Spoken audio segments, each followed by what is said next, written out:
हम लेकर आए हैं मुसलमानों की अज़मत की कहानी। जानिए साइंस से लेकर रियाजी तक हर मैदान में कैसे मुसलमानों ने एक इनकलाब ला दिया था। दोस्तों, मैं हूं अकबर और आप देख रहे हैं हमारा YouTube channel talented Muslims. Talented Muslims की सीरीज़ में आज आप एक मुस्लिम देश की कहानी जानेंगे। वह मुस्लिम देश है अज़रबैजान, जो अभी आर्मेनिया से लड़ाई को लेकर सुर्खियों में हैं। आर्मेनिया से अज़रबैजान की लड़ाई नगोर्नो काराबाख इलाके को लेकर है। हम इस वीडियो में जानेंगे कि अज़रबैजान की लड़ाई क्यों इस इलाके को लेकर के हैं, अज़रबैजान के साथ और क्या ख़ास बात है वो भी हम इस वीडियो में जान सकेंगे।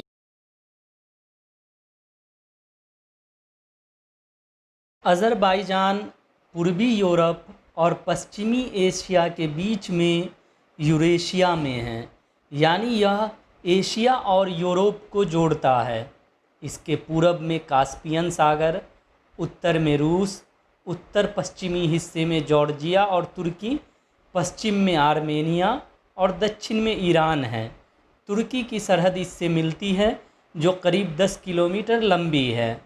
अज़रबैजान पर 19वीं सदी में रूस का कब्ज़ा हो गया था। पहले वर्ल्ड वॉर के बाद रूसी साम्राज्य बिखर गया और उससे टूटकर एक देश बना। उस वक्त उस देश में जॉर्जिया, आर्मेनिया और अज़रबैजान शामिल थे।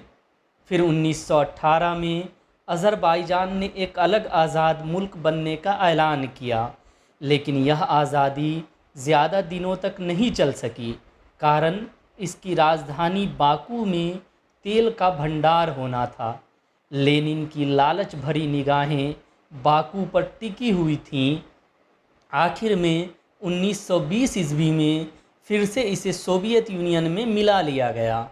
1991 में सोवियत यूनियन के टूटने के बाद अज़रबैजान को फिर से आज़ाद होने का मौका मिला और इस तरह से 30 अगस्त 1991 को अज़रबैजान एक आज़ाद मुल्क बन गया। रूस से भले ही अज़रबैजान आज़ाद हो गया था, लेकिन रूस के अंदर एक कसक थी, एक मलाल थी, और इसको रूस ने निकाला नगोर्नो काराबाख पर। नगोर्नो काराबाख वैसे तो अज़रबैजान के पास था, लेकिन वहाँ बड़ी आबादी आर्मेनियाई नस्ल के लोगों की थी। वहाँ के लोगों को आर्मेनिया और रूस ने भड़काना जारी रखा। 1994 में इस इलाके को लेकर आर्मेनिया और अज़रबैजान के बीच जंग छिड़ गई। जंग के बाद इस इलाके पर आर्मेनिया का कब्ज़ा हो गया। तब से यह इलाका आर्मेनिया और अज़रबैजान के बीच लड़ाई का कारण बना हुआ है।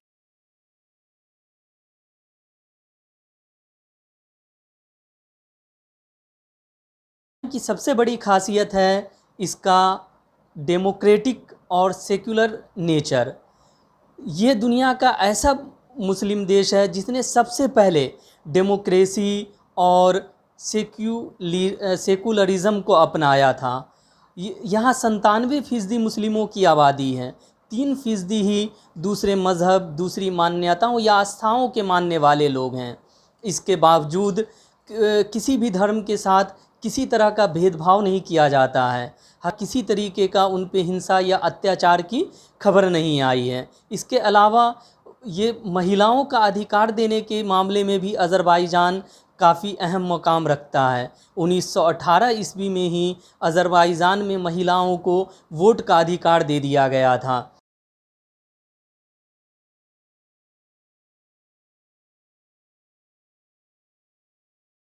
अज़रबैजान को आग की धरती के नाम से जाना जाता है।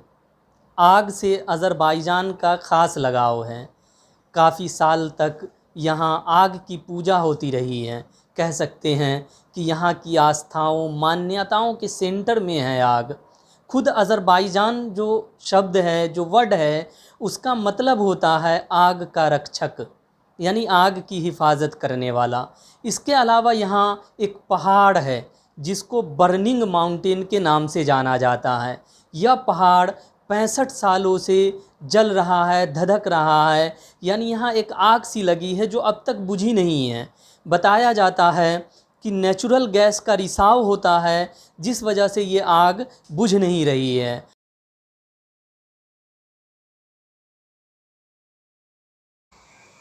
आग की धरती के अलावा अज़रबैजान की एक और ख़ासियत है, वो है यहाँ के कीचड़ भरे ज्वालामुखी।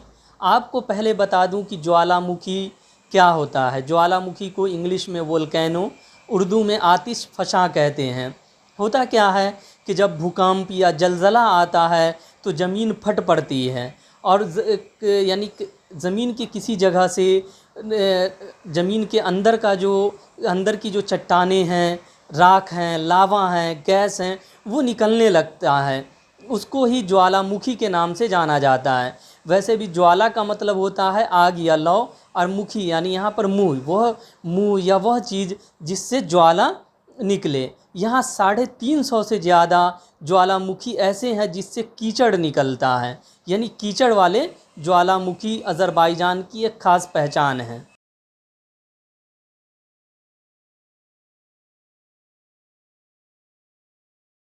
आपसे पूछा जाए कि हमारे देश की पहचान क्या है, तो बहुत से लोगों का जवाब यही होगा कि लाल किला या ताजमहल। इस तरीके की जो इमारतें हैं, लाल किला, ताजमहल, कुतुब मीनार, ये चीज़ें हमारे देश की पहचान बन चुकी हैं। ठीक इसी तरह अज़रबैजान की पहचान है हैदर अलीयेव सेंटर।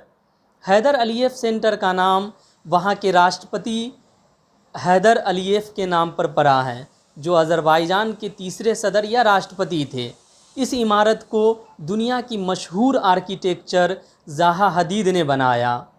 2007 में इसकी तामीर का यानी इसके बनने का काम शुरू हुआ और 2012 में जाकर ये कंप्लीट यानी मुकम्मल हुआ। इसकी सबसे बड़ी बात यह है कि इसमें कहीं भी सीधी लाइन का इस्तेमाल नहीं किया गया है।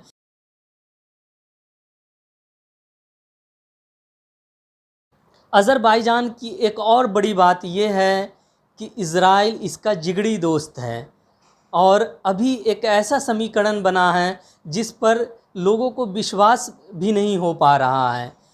जैसे कि पाकिस्तान और तुर्की इज़राइल के कट्टर दुश्मन हैं, वही तुर्की, पाकिस्तान और इज़राइल तीनों इस वक्त अज़रबैजान के साथ खड़े हुए हैं।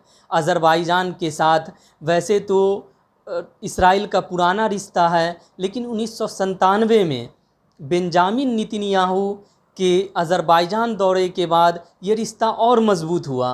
इतना ही नहीं, इज़राइल अज़रबैजान को हथियार या आर्म्स की भी सप्लाई करता है। दोस्तों, इसके साथ ही हमारा यह वीडियो ख़त्म होता है। खुदा हाफिज़।